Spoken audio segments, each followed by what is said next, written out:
So Anvesh bro కానీ సజ్జనా sir కానీ వీళ్ళు చెప్పేది ఏంటంటే యువతకు ఎవరైనా ఒకటే చెప్తారు, మంచి మాటలు వినండి, మంచి దారిలో నడవండి. సో ఈ బెట్టింగ్ యాప్స్ని ప్రమోట్ చేసే వాళ్ళని కఠినంగా శిక్షించండి. అట్ ద సేమ్ టైం మీరు కూడా ఇట్లాంటి ఇన్ఫ్లుయెన్సర్ బారిన పడకండి.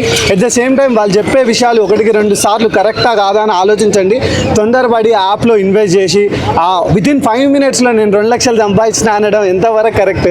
ఎవరు నమ్మరు. అంతకు ముందు దీని మీద కఠిన చర్యలు తీసుకుంటారని ముందు అవగాహన లేక కూడా చాలా మంది యూట్యూబర్స్ కూడా చేసిన అవకాశం. అవును, కాబట్టి వాళ్ళ మీద ఎటువంటి చర్యలు తీసుకునే అవకాశం అంటే బేసిక్గా ఈ యాప్స్ గురించి ఎప్పటి నుంచో జరుగుతుందండి. గత 2 సంవత్సరాల నుంచి ఈ టాపిక్స్ మీద డిస్కషన్ జరుగుతూనే ఉంది. బెట్టింగ్ యాప్స్ ప్రమోట్ చేయొద్దు అని చెప్పి ఎవరు మన ఎప్పుడైతే హర్ష సాయి స్టార్ట్ చేసినారో అప్పటి నుంచి పర్ టైం ఆ బెట్టింగ్ యాప్స్ ప్రమోట్ చేస్తున్నప్పటి నుంచి ఈ టాపిక్ మీద డిస్కషన్ నడుస్తూనే ఉంది. సో అప్పుడే చాలామంది చెప్పినారు, చాలామంది మంచి వక్తలు చాలామంది ఏం చెప్పినారంటే వద్దు, ఇట్లాంటివన్నీ మంచి పద్ధతి కాదు, మీరు ప్రమోట్ చేయకండి, ఇట్లాంటి చేసి డబ్బులు మళ్ళీ జనాలకే పంచడం అనేది మీరు అది అంత మంచి పద్ధతి కాదు, ఇది కరెక్ట్ ప్రాసెస్ కాదు, మీరు కావాలంటే వేరే పాటను ఎంచుకోండి. లైక్ మీరు యూట్యూబ్ ఛానల్లో డబ్బులు వస్తున్నాయి కదా, దాని నుంచి ఇన్వెస్ట్ చేసి ఏమైనా జనాలకు సేవ చేయండి, అది బాగుంటుంది. కానీ ఇట్లా బెట్టింగ్ యాప్లు ప్రమోట్ చేసి దాని ద్వారా నేను 1 కోటి సంపాదిస్తున్నా, దానిలో 1 లక్ష ఖర్చు పెడుతున్నా అంటే దాంట్లో ఒక 10 మంది ప్రాణాలు ఉసురు తగులుతుంది. కాబట్టి అది కరెక్ట్ పద్ధతి కాదు. అండ్ సజ్జనా సార్ కూడా దీని మీద చాలా స్ట్రిక్ట్ యాక్షన్ తీసుకుంటున్నారు. ఆయనే కాదు, remaining IAS officers, IPS officers, SIs, constables ఎవరైతే ఇప్పుడు మనం చూసుకున్నాం, బయాసాని యాదవ్కి సంబంధించిన సూర్యాపేట డిఎస్పీ మాట్లాడినారు, సూర్యాపేట ఎస్ఐ మాట్లాడినారు. అండ్ ఇమ్రాన్కి సంబంధించి ఇమ్రాన్ కూడా జైలు శిక్ష పడుతుంది 2 years అని అంటున్నారు.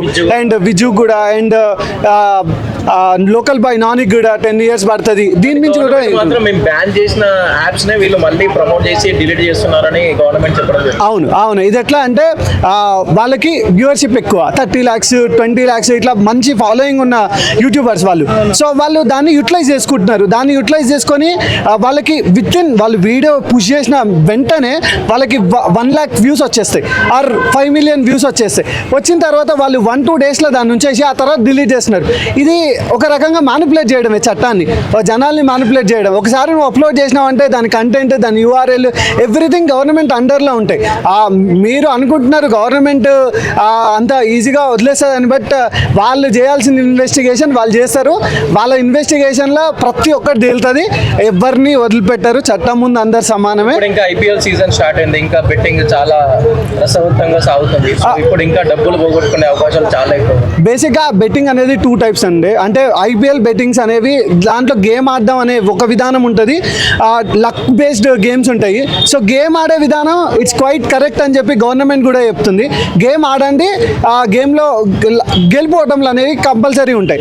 బట్ బెట్టింగ్ అనేది క్వైట్ డిఫరెంట్. ఇది లక్ బేస్డ్ గేమ్స్. అంటే ఆల్రెడీ పెద్ద పెద్ద క్రికెటర్స్, ఫిలిం స్టార్స్ వీళ్ళందరూ ప్రమోట్ చేస్తున్నారు, మేము ప్రమోట్ చేయడంలో తప్పేందని వాళ్ళు కూడా ప్రమోట్ చేసేది ఐ సైడ్ నేను ఫస్ట్ చెప్పినట్టు వాళ్ళు దేన్ని ప్రమోట్ చేస్తున్నారు, గేమ్స్ని ప్రమోట్ చేస్తున్నారు, కానీ ఈ లక్ బేస్డ్ బెట్టింగ్ యాప్స్ని ప్రమోట్ చేస్తలేదు.